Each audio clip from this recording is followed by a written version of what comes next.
મારું નામ ચેતન ઠાકોર છે અને એક સામાજિક આગેવાન તરીકે અહીંયા આગળ આ મિટિંગની અંદર અત્યારે આવેલ છે.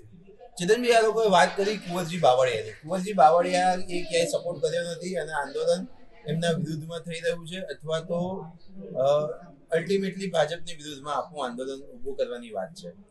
આખી ઘટના શું છે અને ખરેખર હકીકત શું છે? આપ મીડિયા મિત્રોને એ જણાવું, પહેલાં તો જ્યારે જેવી શરૂઆત થઈ એવી સરકાર વિરોધની વાતો થવામાં આવી. ત્યારબાદ આપે પણ જોયું કે ત્યાં બેઠેલા જ અંદરના જ લોકો જે હતા એ લોકોએ પણ ફોડ પાડ્યો કે ભાઈ શું છે આ સરકાર વિરોધની સંમેલન છે, સંમેલનની વાત કરો. રહી વાત કુંવરજી બાવળિયા સાહેબની, તો બાવળિયા સાહેબે 62 જણને એક જ દિવસે છોડાયા છે ત્યાં આગળ, કે જે 62માંથી આપ કોઈને પણ પૂછી શકો છો કે ભાઈ તમને કોણે છોડાયા છે.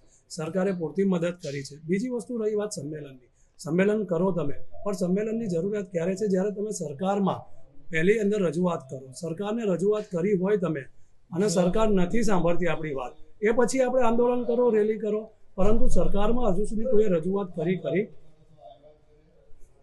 અંદર તમે માથાકૂટ પણ કરી હતી. શું માથાકૂટ? ના, મારી કોઈ માથાકૂટ નહોતી. મારે તો ખાલી બસ એટલા પ્રશ્નો જ હતા કે તમે કોઈ પક્ષને ના બોલો. ત્યાં સ્ટેજ ઉપર બેઠેલા અમુક લેખક બોલ્યા હતા કે ભાજપિયા લોકો આવી ગયા છે. ભાજપના જે સ્ટેજ ઉપર બેઠા છે પોતે કોંગ્રેસનો હોદ્દો ધરાવે છે, કોઈ આમ આદમી પાર્ટીનો હોદ્દો ધરાવે છે, તો તમે કોણ છો? જો પક્ષની વાત કરતા હોય તો તમે પોતે તમારા જ ઇન્સ્ટાગ્રામ અકાઉન્ટ જોઈ લો, તમારું ફેસબુક અકાઉન્ટ જોઈ લો, તમે લખ્યું સૌરાષ્ટ્રના પ્રભારી. આજે જયેશભાઈ જે છે તે સૌરાષ્ટ્રના પ્રભારી છે કોંગ્રેસના, તો એનાથી મને કોઈ વાંધો નથી. જ્યારે સમાજની વાત હોય ત્યારે સમાજના લોકો એક થઈએ, પરંતુ કોઈને ભાજપિયા કહેવાનું કે કોઈને કોંગ્રેસી કહેવાનું કોઈનો અધિકાર નથી.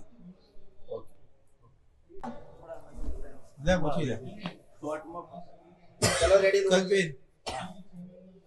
આજની બેઠકમાં તમારા કેટલાક મુદ્દાઓ હતા જેના લઈને તમે વિરોધ નોંધાવ્યો છે. કયા એવા મુદ્દાઓ હતા ખાસ કરીને આગેવાનો સામે? બસ એ જ પ્રશ્ન હતો કે સંમેલન થાય છે, બહુ ઘણી જગ્યાએ સંમેલન, એની અંદર આ રીતે ખોટા ઘર્ષણ થાય છે પોલીસ જોડે કે કોઈ પ્રશાસન જોડે, તો આપણા બહુ ઘણા યુવાનો સમાજના ખોટું હલવાવાની વાત આવી જાય. એની જવાબદારી કોઈ જ આગેવાન લેતા નથી પછી, બરાબર?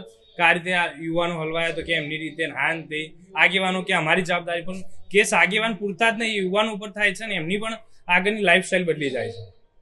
અને વાત એ છે કે જે તે મુદ્દા હોય, આપણે સરકારનું જો કહેતા હોય કે સરકાર અમારું સાંભળે, સરકારની અંદર બેઠેલા સમાજના આગેવાનો સરકારની જોડે જવું જોઈએ કે આ મારા મુદ્દા છે, આ મુદ્દા પર કંઈક વાત કરો.